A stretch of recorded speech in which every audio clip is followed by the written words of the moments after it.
I'm Brixton Hughes. Welcome to the Okar Effect. We began episode 4 with a discussion of the police state. Those of us on social media have come to know Truth Be Known. They've been popularizing viral videos of people videotaping police officers. Apparently in many jurisdictions, this has now become illegal.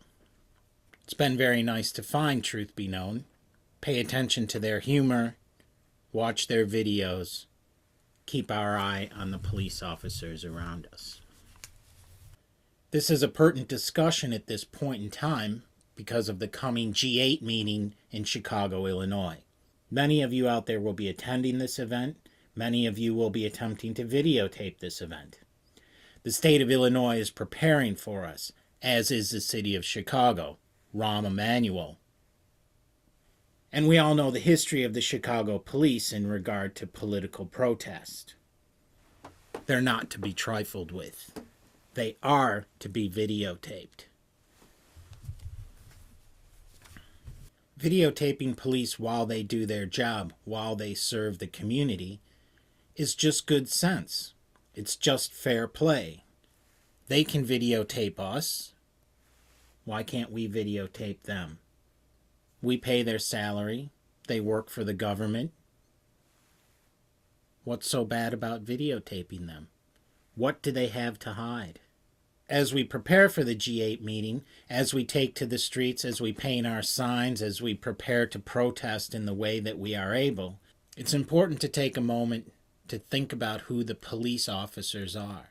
It's true they operate in mass. They're an organization. They're not monolithic. They're made up of individuals, of human beings. As we prepare to meet the G8 with a strong message of our political dissent, we have to keep in mind that the people on the other side are like us. They're humans. They're citizens. They're just trying to do what they think is the right thing to do. They're scared, on edge, nervous, just like I will be when I'm out there. Please, I exhort my friends out there in the protest community, keep that in mind. Don't lower yourself to the level of the police state. Don't become a hive. Avoid the mob mentality, avoid violence, avoid property damage. This message should resonate here and now. Some of the most prominent preachers of nonviolence and the nonviolent protest ways should be remembered as we walk out into the streets. Martin Luther King, Mahatma Gandhi, and many others who confront hatred, violence, with peace, contentment, togetherness, unity, solidarity.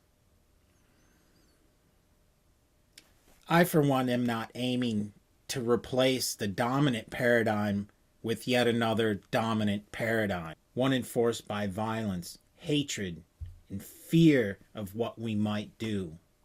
We need to confront their hatred and their greed with openness, justice, peace, and love. That's the way forward. It sounds right, and it is right. Think carefully as you walk into the streets of Chicago for the G8 meeting. Why are you there? What are you trying to change? What are you trying to enact by taking those steps, by taking those signs up, by walking out and joining with the people around you to protest what is happening? Do you just want to be the next strong man? Take over and tell everyone to be a leftist? Tell everyone to be an anarchist, to be a libertarian? What are we after here? Are we after the future, or are we after our own power? Which? Decide before you walk out in the street. Think about it while you're there. Put it into practice. I know what it's like to have tear gas lobbed at you. I've experienced flashbang devices. Have you? When I walk out into those streets, I'll be confident that I am doing nothing wrong. I am not guilty. You hear that, Randians? The man without guilt. When I stand to videotape my fellow human beings who are playing the role of being police officers, I will not be fearful. I will not run away. Running away is for criminals. I'm not a criminal. Therefore, I will stand and do what the Constitution gives me the right to do. Of course, I'm a person. I've been hit in the head. I've been punched in the nose. I've been kneecapped. I know the physical pain of being beaten. And I know the people at the barricades will be fearful. They'll be on edge. They'll be nervous. I've seen the darting eyes of the riot police. I know they're like frightened children. Like mold eats away at the foundation of your home, these truths will eat away at the foundation of what they do for a living. And we will overcome. Just as in Libya, in Syria, in Algeria, all across the Middle East, all in response to the Arab Spring and the Jasmine Revolution, just as the protesters in those streets trust that a good number of the police force and the military will not follow what they've been told to do, what they've been trained to do, and will join or sit down in the face of beating their own people. I trust the police of Chicago. And I ask all of you to consider the same. No fear because we have committed no crime. No fear because we are righteous. When we approach from a place of no fear, the fearful nature of our opponents will be clearly revealed, and they will crumble. Thank you, Truth Be Known, for bringing this subject to the fore. I appreciate your humor and your sarcasm, and I hope you'll respond to my message of nonviolence. May 2012, Chicago, Illinois. Trans Reality TV takes to the streets.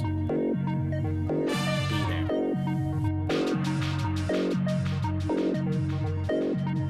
In the last episode, I spent a lot of time talking about Miriam and Sheldon Adelson, the ultra-rich power couple that bought Newt Gingrich his failed chance to become the nominee from the GOP in 2012 for president.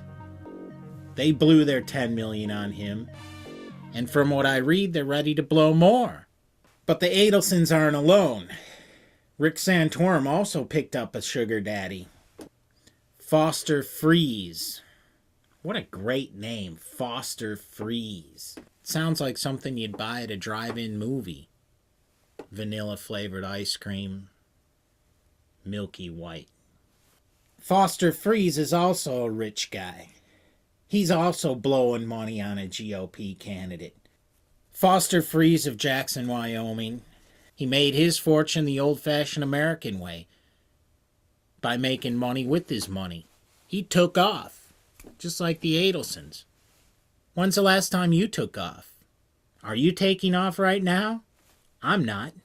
I wonder what Foster Freiss wants from Rick Santorum. You think he just gives his money away for no reason? How would he get ahead in business if he did that? Right? You don't just give your money away. You make money with your money. You make your money work for you. Foster Freiss knows that. So what does he want from Rick Santorum? What has he already gotten from Rick Santorum? Is he paying a debt? This is how the real world works. I'm not saying anything we don't already know. I'm just saying things we didn't already say.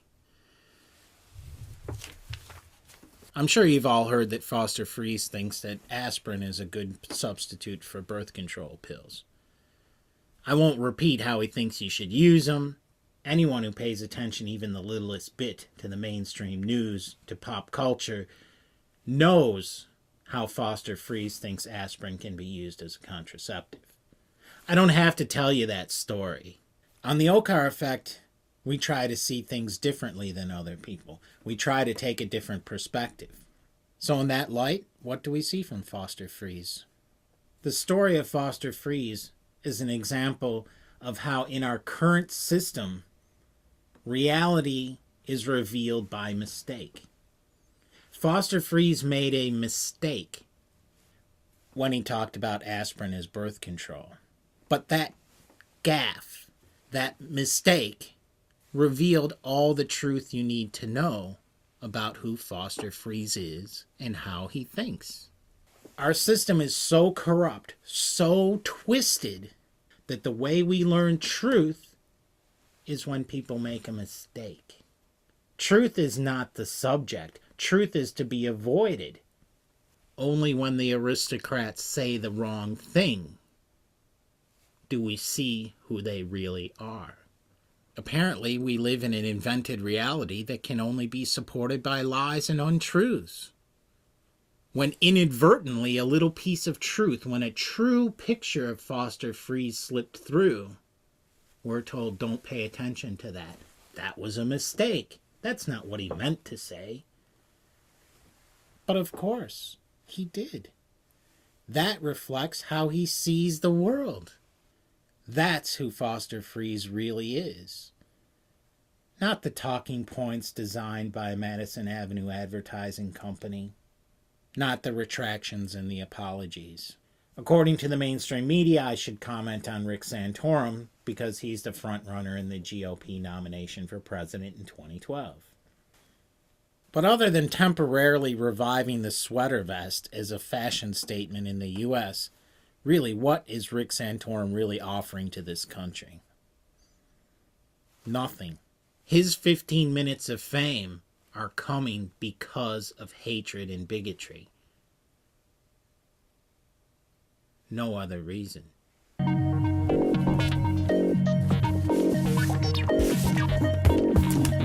A few weeks ago, Mandala News Network and the Okar Effect challenged alternative candidates from across the spectrum to join us in an absurdist debate. Where are you, Vermin Supreme? Where are you, Roseanne Barr? Where are you, Marco G? We need to hear from you now more than ever. We need to reveal the inherent absurdity of our current political system by enacting our own set of absurdist debates. We need to mirror this in a way that it cannot be denied that they, the GOP, Barack Obama, are just as absurd as Marco G and Vermin Supreme. The only difference is that some of us are more honest about our absurdity. And really, wouldn't we be more entertaining than the GOP candidates? Wouldn't we be more exciting than the non-existent challenge in the Democratic Party primaries? Vermin Supreme, Roseanne Barr, Marco G. Contact us. Post videos on YouTube. Let's get the absurdist debate going. There's no reason not to do it. What have we got to lose?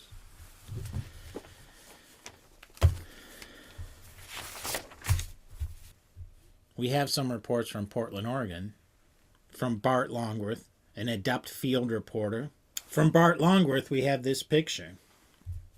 Do you see Marco G there on your street corner? Is he in your neighborhood? He could be. Contact us. We'll give them to you. Because we need more of what Bart has provided to us. We need this if we are going to beat Ron Paul. Remember, we're racing against Ron Paul. We want to see if we can get Marco G recognized as opposing the unopposed Barack Obama in the Democratic primaries and caucuses before Ron Paul drops out of the GOP primary and starts a third-party bid. Only with your help can we do this. I'm talking to those few people in the Democratic Party who understand that I don't want to take anything away from you. I only want that little slice of electoral bandwidth. Not enough to unsettle Barack, not enough to put him off kilter, just enough to make the point that we are unsettled. But more critically, that the Democratic Party recognizes our unsettledness and might actually join with us to do something about it. It's time to stop negotiating with the right wing. Time to start paying attention to the other end of the spectrum. We can beat Ron Paul, even if he doesn't get the nomination, but only with your help. Now, it's not that I want to pick on Ron Paul. In fact, it's his supporters that have been the most communicative with the Okar Effect. We have ongoing conversations with Paul's supporters on the Mandala News Network channel comment section. Join in.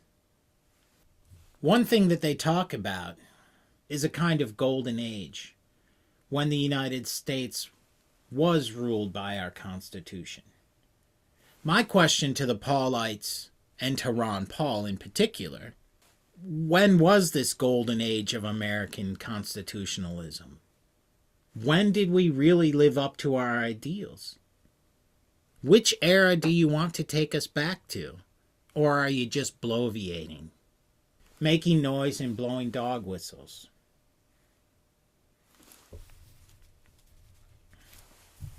Ron Paul's message might resonate more with me if it weren't for his 3 decades in the House of Representatives, in which he's managed to do nothing to confront the very thing he condemns today in our political process. What has he been doing for 3 decades in the House of Representatives? Near as I can tell, publishing newsletters that he profits from and then disavows. He can talk, but he's ineffective. He's done nothing in his 30 years in office other than talk, make money for himself, and not follow through on what he says. If that's who you think should run the country, vote for Ron Paul. I happen to think we need to shake the system, not elect someone who's been playing along with the system for 30 years. That brings us to the end of another episode of the Okar Effect, episode 4 of the new Okar Effect on YouTube, Mandala News Network channel. Subscribe today. It sounds wrong, but it's right. So summarizing today, we talked about the U.S. police state and that police are actually human beings and our fellow citizens, so we should try to be kind to them. Don't sink to their level.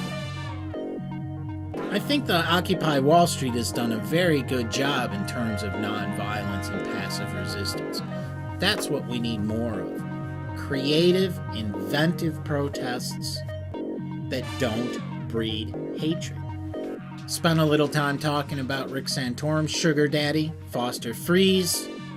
Didn't really talk about Rick Santorum because I really don't think he's worth the time. We talked about how sad it is that the only time we get to see the truth behind our political realm is when they make mistakes. Truth is a mistake. And again, we called out the alternative candidates for the president in 2012. Let's have an absurdist debate. Roseanne Barr, Vermin Supreme, Mark Ogier. Where are you? We need you now more than ever. Post your videos. Let's get this discussion started. Let's reveal in our own way how truly absurd the, quote, real political realm is. What have you got to lose? I'm Brixton Hughes. This has been the new Okar Effect.